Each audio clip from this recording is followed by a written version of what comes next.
Bonjour. La dernière séance, nous avons étudié l'image donnée par un miroir plan en appliquant les lois de Descartes pour la réflexion. Aujourd'hui, on va étudier le champ visuel. Le champ visuel correspond à la région de l'espace que l'œil perçoit à travers un miroir. Donc, ce champ visuel, il dépend de la position du miroir et de ses dimensions par rapport à l'œil. Écrivez, c'est la région de l'espace que l'œil, situé à une position donnée, il faut corriger les erreurs de graphe, une position donnée, voit à travers le miroir. Le champ visuel dépend des dimensions du miroir et de la position de l'œil par rapport au miroir. On va traiter, illustrer ce problème à l'aide des personnages Tom et Jerry. Voici la position du miroir qui a une dimension L. La dimension du miroir, c'est une longueur L.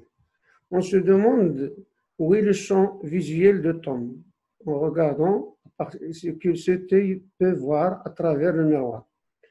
Pour cela, il suffit de suivre les étapes suivantes. Maintenant, on s'intéresse au champ visuel de Tom.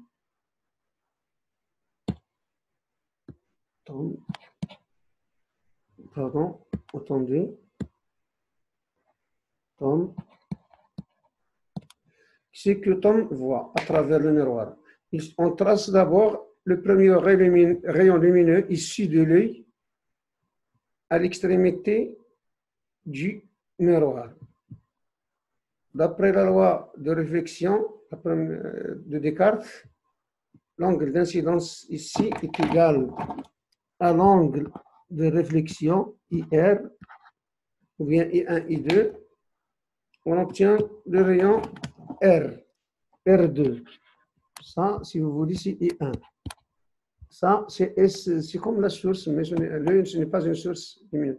On considère tout simplement le rayon ici, ici de l'œil vers l'extrémité du miroir, puis l'angle réfléchi R1.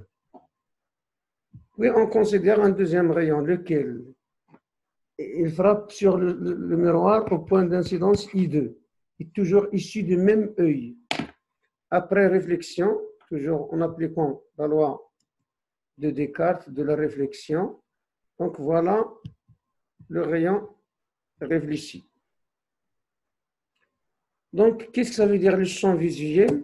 C'est tout l'espace compris entre les deux rayons réfléchis R1 et R2. Attention, ça c'est R1 et 1 et 2. Tout l'espace, donc cet espace-là, on le colorie comme suite. Voilà, en gris ici, ou bien sous forme transparent, ce que Tom voit à travers le miroir. Donc, il va voir toute cette région assurée. Une partie de Jerry, le tronc et la tête, mais il ne voit pas les pieds. N'oubliez pas qu'ici, on a considéré I2, I1. On applique les lois de réflexion. On s'intéresse maintenant à ce que Jerry peut voir à travers le même miroir. Jerry, voilà, pour Jerry, on refait la même chose. Le premier rayon, il frappe sur le plan d'incidence au point I1, extrémité du miroir. Il va donner un rayon réfléchi, on l'appelle R1, avec le respect de la loi de Descartes pour la réflexion. Les deux angles sont égaux. On trace le deuxième de l'autre extrémité, le rayon incident pour arriver au point I2, extrémité du miroir. Après la loi de réflexion, c'est la normale au plan, puis le rayon réfléchi R2. R2. Quel est le champ visuel de Jerry? Attention, c'est l'espace délimité par le miroir et les deux rayons réfléchis ici. C'est toute cette partie-là. Voilà le champ visuel, ce que voit Jerry à travers le miroir. Nous allons voir ce que voit Tom puis Jerry derrière le miroir. On a vu que ça, c'est le champ visuel de Tom.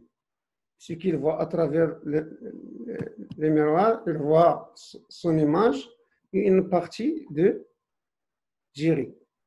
Je vous rappelle que l'image donnée par un miroir, on s'obtient par le symétrique. Par exemple, ici, sur le point symétrique de ce point. Les distances sont égales. Ici, on a vu que ici, ces distances, ce sont d'autres distances, mais elles sont égales. Donc, l'image, c'est le symétrique. Passons maintenant à ce que voit Jerry. Jerry, ils n'ont pas le même champ visuel. Ça, c'est le champ visuel de Jerry.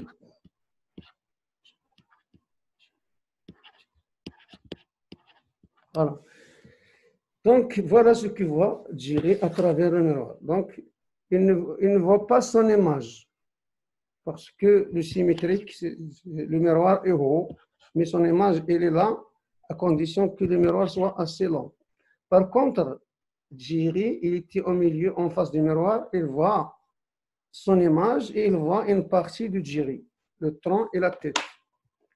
Donc, voilà ce que vous devez comprendre sur le champ visuel. Le champ visuel, la définition, c'est la région de l'espace que l'œil situé opposé. On a déjà écrit cette définition. C'est une répétition, dépend des dimensions du miroir et de la position de l'œil par rapport au miroir. Une construction géométrique, vous avez ici un œil. L'œil. Cet œil-là, il faut considérer les rayons incidents au point incidence et 1 et 2. Après réflexion, on délimite le champ visuel. Attention, ce n'est que des répétitions. Le deuxième champ visuel. Ici, la différence, c'est que l'œil s'approche, mais en dessous du miroir. Le champ devient un peu étroit et orienté vers le haut.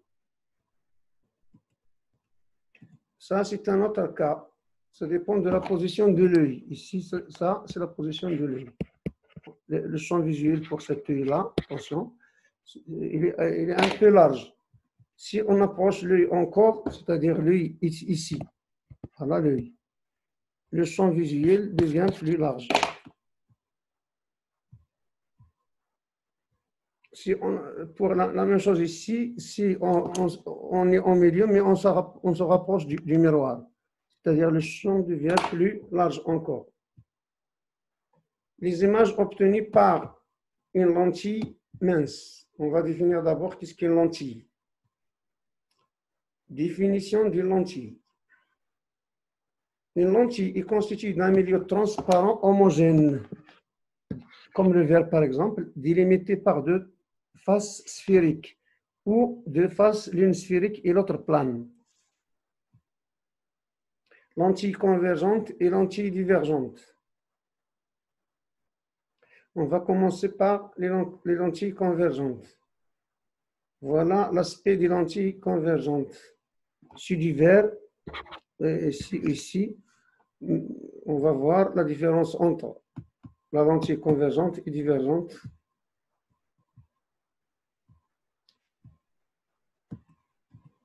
Voilà, si vous voyez ce schéma-là, la lentille convergente est une lentille dont l'épaisseur est plus petite à ses bords. Je vais vous montrer ici comment on peut construire ceci. Si vous avez un cercle de rayon R1, R1 par exemple, c'est le rayon ici, R1 au 1. Il suffit de tracer un autre cercle de rayon différent, ici, et là, on aura un rayon plus grand peut-être, R2, voilà. La partie délimitée entre l'intersection des deux cercles ou sphères, ça donne ce schéma-là, la lentille convergente. Ici, une partie est courbe, l'autre est presque plane. Qu'est-ce que ça veut dire plan? Le rayon est à l'infini, est assez grand. Le premier centre ici, on appelle ça sommet S1 et centre O1. Ça, c'est le sommet S2 et le centre O2. Ici, c'est le sommet, mais le centre est à l'infini. Le deuxième rayon, il peut être comme ça. Voilà, ça S1, S2, avec un rayon R2. Donc, S2, ça, c'est l'épaisseur de la lentille. Ça, c'est une lentille aussi convergente. Donc, quand est-ce qu'on dit qu'une lentille est convergente? C'est ces bords, les bords. Les bords, ils sont minces par rapport au milieu. Le milieu, il a une épaisseur plus grande que les bords. Voilà donc la définition de la lentille mince. On va effacer tout ce qu'on vient d'écrire. Si jamais le texte, vous pouvez écrire et schématiser ce schéma. Lentille divergente. La lentille divergente, avant de voir, je vais vous l'expliquer par le schéma. Voilà l'axe. Si vous prenez ici un cercle de rayon R1, ça c'est le sommet S1, de centre O1. Un autre cercle ici, mais il ne se coupe pas. Notre cercle, ça va avoir un R2 quelconque, C2. Donc, cet espace-là, délimité, si on le construit en vert, on obtient une lentille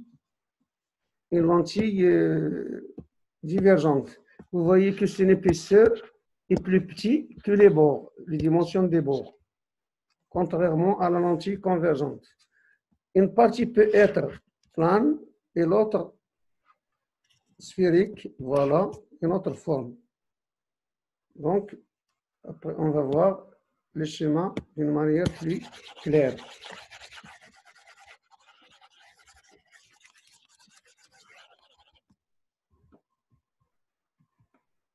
Voilà les deux aspects de la lentille divergente.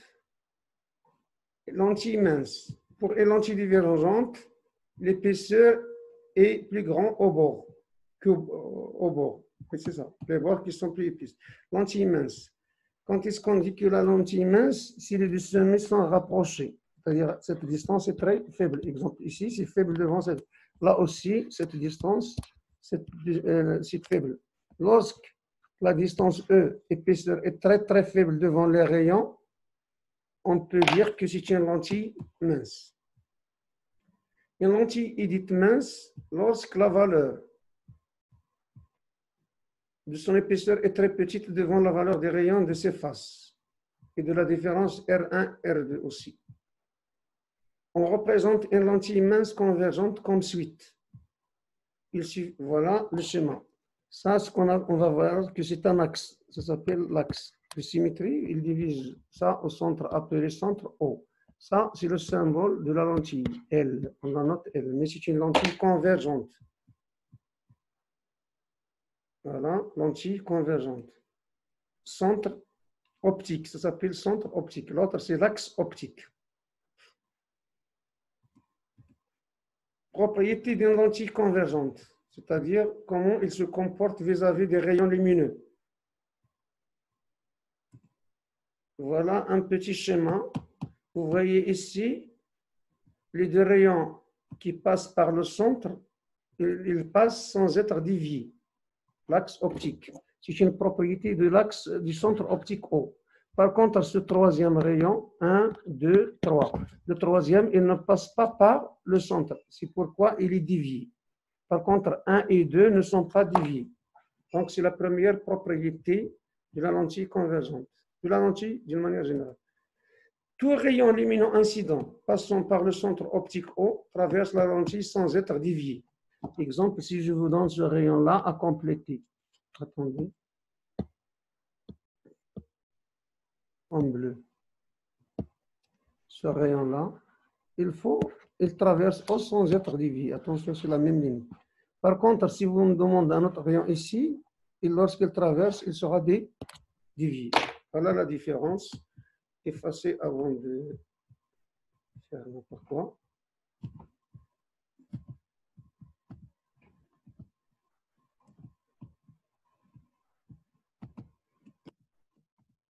C'est pas grave, on passe. Ça aussi, c'est une autre propriété. Vous voyez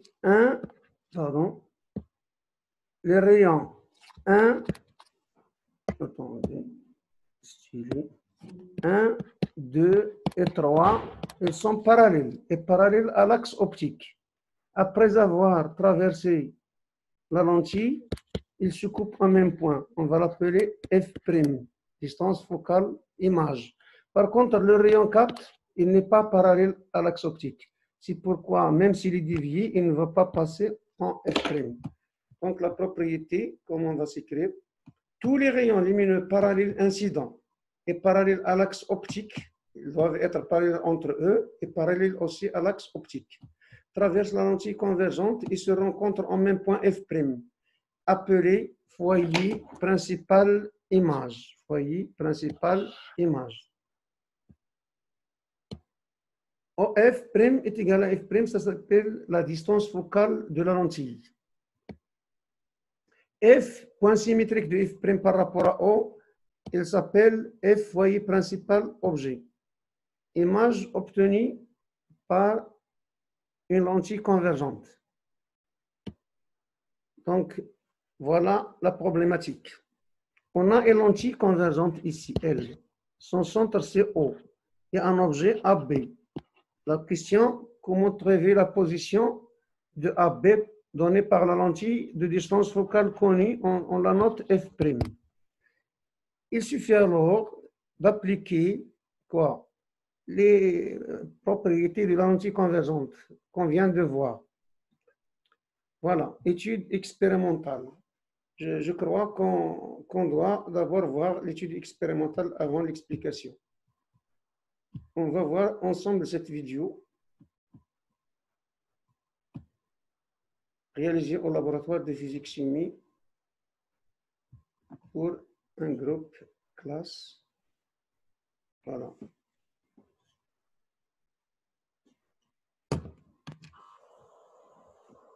On place une lanterne de source-lumière blanche face à un écran. On place la lentille convergente entre la source et l'écran. On voit une tache circulaire. C'est l'image floue de la source. Pour déterminer la distance focale de la lentille, il suffit d'approcher la lentille à l'écran. La lentille étant très éloignée de la source. Pour que la lumière arrive sous forme de faisceau parallèle, on obtient ici à peu près la distance focale.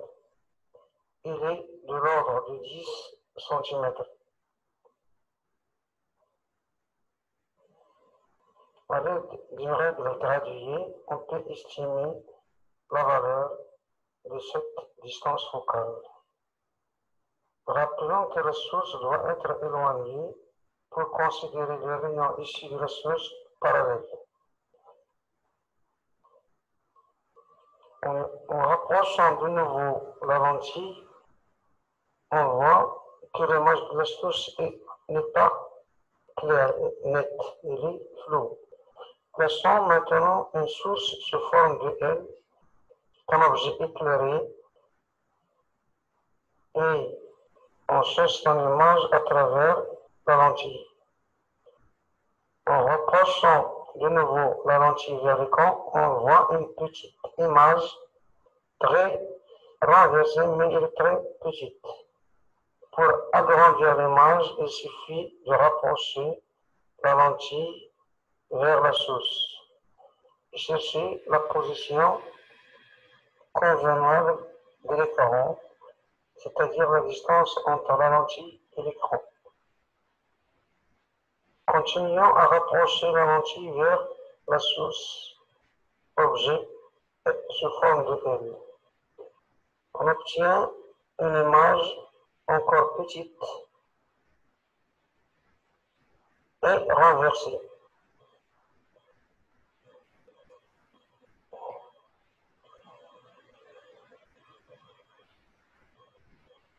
Ici, la lettre L est floue.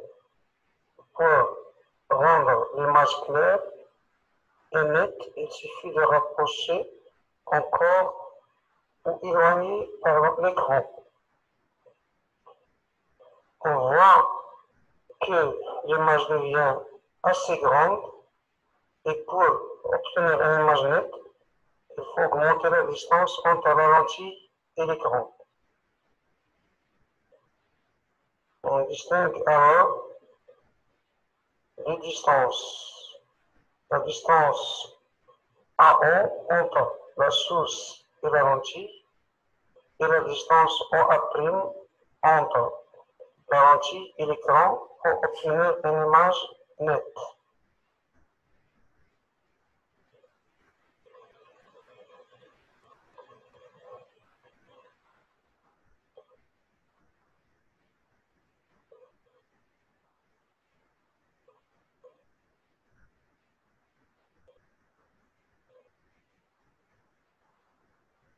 Chaque position de la lentille nécessite de chercher la position de l'écran pour obtenir une image nette.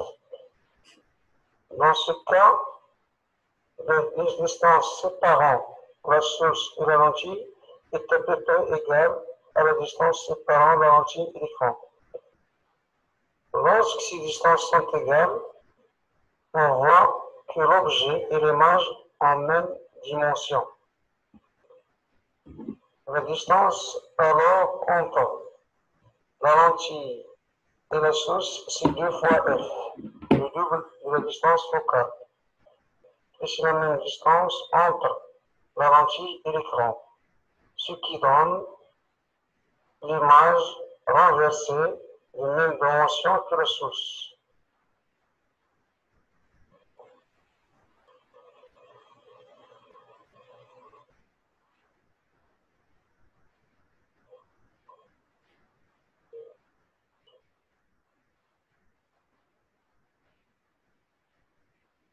Pour cette position donnée de la lentille, lorsqu'on obtient l'image nette sur l'écran, on mesure les deux distances AO Algébrique. et OA', c'est-à-dire la distance entre la source et la lentille et la distance entre la lentille et l'image. Pour OA égale 14,2 cm, OA' égale 36,2 cm. Algébrique. Avec F', c'est égal à 10 cm.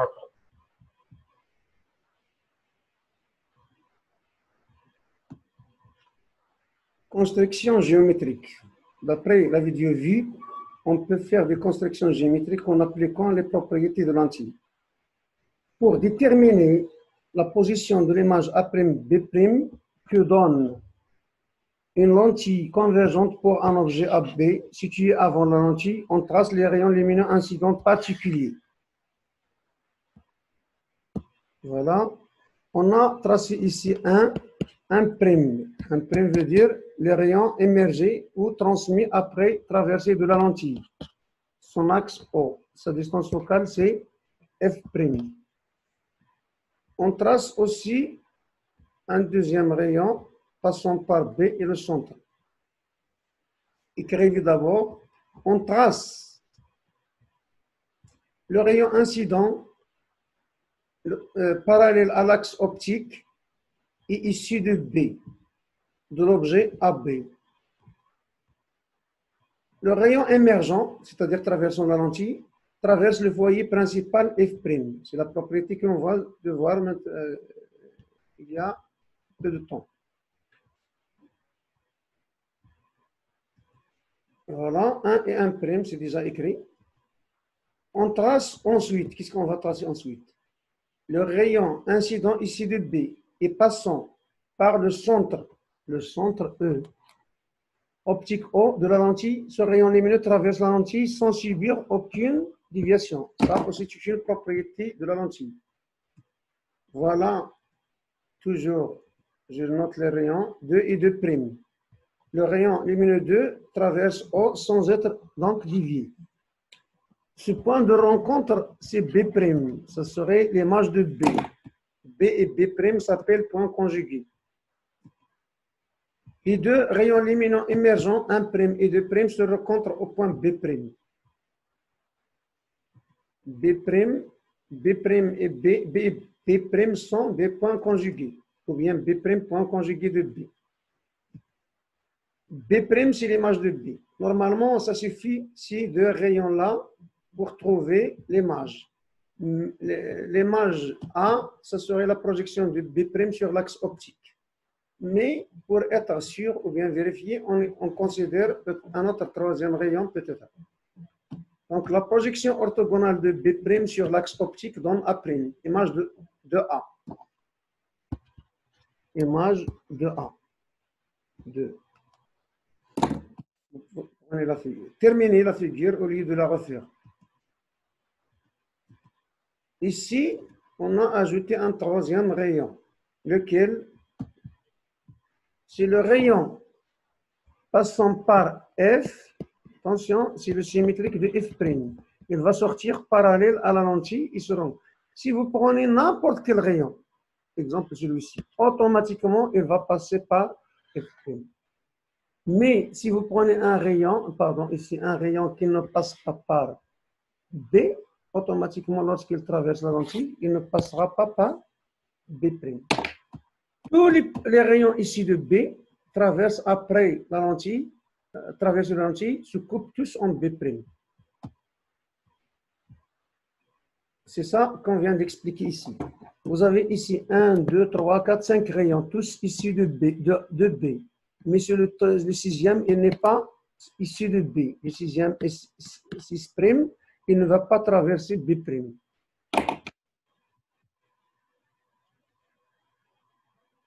Donc, A', voilà ce qu'il fallait retenir. Le grandissement, c'est-à-dire, on a vu que les dimensions de l'image n'est pas toujours égales aux dimensions, ne sont pas toujours égaux. Elles ne sont pas toujours, égales aux dimensions de l'objet. C'est pourquoi on définit le grandissement. Cela de la position AB par rapport à F. Ici, comment on va définir le grandissement? Tout simplement, il s'appelle gamma. Gamma est égal à B' sur AB. Attention, c'est algébrique. Ici, surtout, c'est négatif.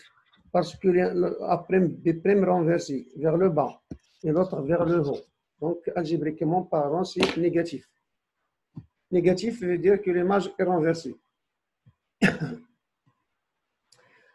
Si vous regardez ces triangles assurés, ils sont des triangles opposés ici par le sommet, donc semblables.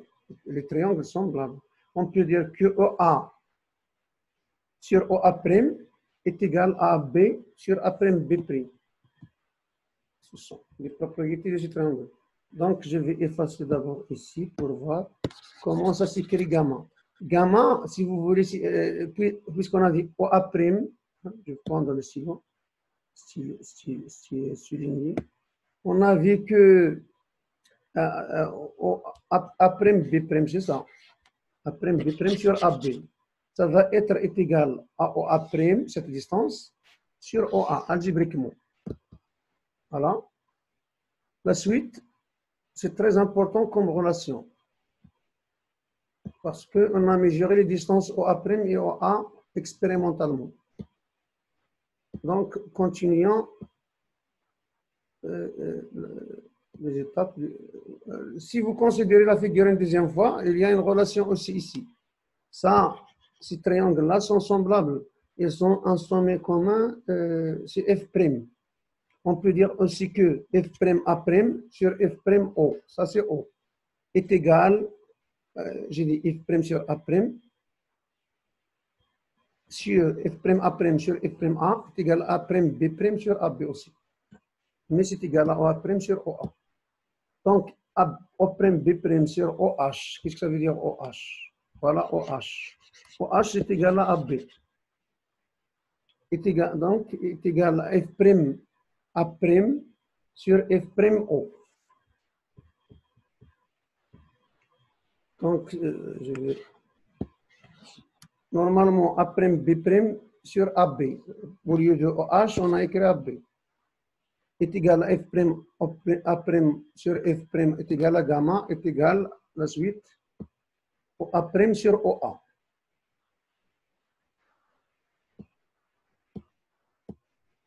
Donc, la relation de Charles ici, on ajoute O au milieu. Donc, F', F', est égal à F'O plus A' sur, donc, sur F'O sur F'O est égal à OA' sur OA. La relation va devenir comment? Ça, le même dénominateur, ça donne 1. Plus OA' sur F' est égal toujours OA' sur OA. Ou cela veut dire que 1 en divisant par OA. 1 sur OA', pardon, en divisant par OA'. Attention, là, c'est OA'. C'est une erreur. Ici, c'est prime. OA'. Donc, ça donne cette relation. Ça s'appelle la relation de conjugaison. Il lie les positions sur l'axe optique. OA', moins 1 sur OA. Attention, c'est algébrique, est égal à 1 sur OF'.